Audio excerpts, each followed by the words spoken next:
Social media has a primarily negative impact on society today. Anxiety, depression, loneliness, and low self-esteem, just to name a few, are some of the ways that social media negatively affects our society. We have all used it at one point or another. We may even use it daily. Though there are many uses for it, it is crucial to recognize the negative impact it can have on our mental and emotional health. Recognizing and understand that negative impact is crucial for the older generation and the younger generation. I have thoroughly researched how social media negatively affects mental and emotional health. I have also personally experienced how social media has negatively affected my life, and I have talked to many people who also experience the same thing. First, I will explain the ways that social media negatively impacts society today and how it portrays itself in daily life. Second, I will give statistics on studies done that prove this statement. And third, I will explain ways to better your life by either not using social media at all or using it less. Yes, social media can be very engaging. It's fun to look at Instagram and Facebook at people you know and people you might not know and what they're doing in their daily life. And it may seem normal to follow along their life like that, but we must recognize how it affects us. I have a couple questions for those who use social media. When you see a picture of someone enjoying a vacation, does it invoke feelings of joy or jealousy? When you see a post of something political that you disagree with, does it invoke feelings of anger or love for that person? When you see an Instagram feed of a mom who has a perfectly clean house and feeds her kids healthy food all the time, does it invoke feelings of confidence or inadequacy? Lastly, do you walk away feeling like a better person after using social media? Some of the ways that social media negatively affects the younger generation are low self-esteem, depression, self-image issues, and fear of missing out. They crave popularity, validation, community, even if it's only through a computer screen or a phone screen. Since the start of the social media era, the younger generation has experienced an influx in cyberbullying, which has led to depression, suicidal thoughts, and unfortunately even suicide. The older generation exhibits these negative effects in somewhat different ways. Some of these include less family time and less productivity at their workplace. You may be wondering how I came to these conclusions. Some of it is personal experience, and some of it is backed up by studies that I have looked at. One study, for example, was done in 2018. An article written by BBC stated that 40% of the world's population spends an average of at least 2 hours a day on social media, and specifically Twitter. It was found to be a significant contributor to stress because it increases awareness of other people's stress.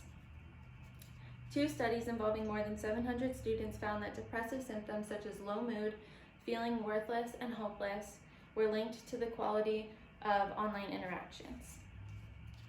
According to a survey of 1,500 people, more than half of those people felt inadequate and unattractive after using social media platforms. With the need to feel stable in this world today, it is clear that social media promotes fear and not peace. A study done by Penn Foundation showed that people are more likely to post or repost something that produces fear or anger, which is why businesses and politicians have incentive to make you feel those emotions by posting those things.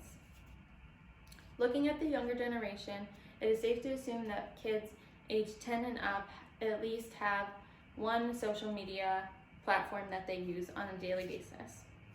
A study done by Pew Research in 2018 showed that out of 750 kids ages 13 to 17, 45% were found to be online almost constantly, and 97% of them used a social media platform.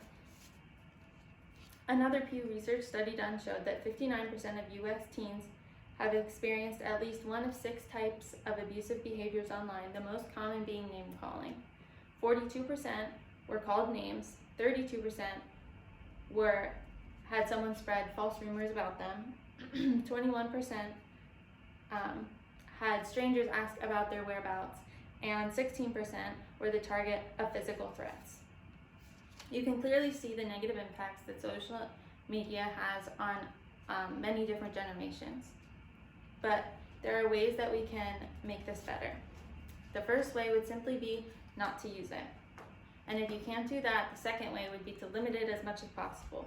Do something else instead that will better your mental and physical health. For example, you can read a book, exercise, learn a new skill such as cooking or playing an instrument, or nurture relationships with people in your life.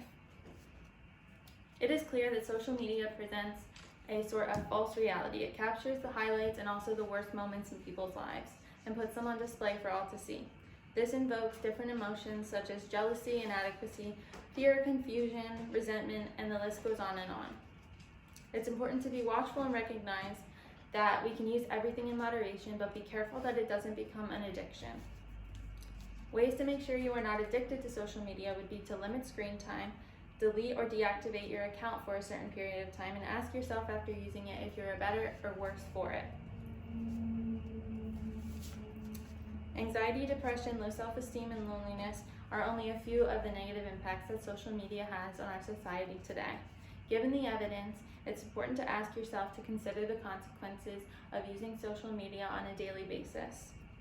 It's important to make wise choices on how you use social media and how often, and to change negative and harmful habits that you may have with using social media, and you will be a better person for it. So use social media less if you can, and if not, don't use it at all.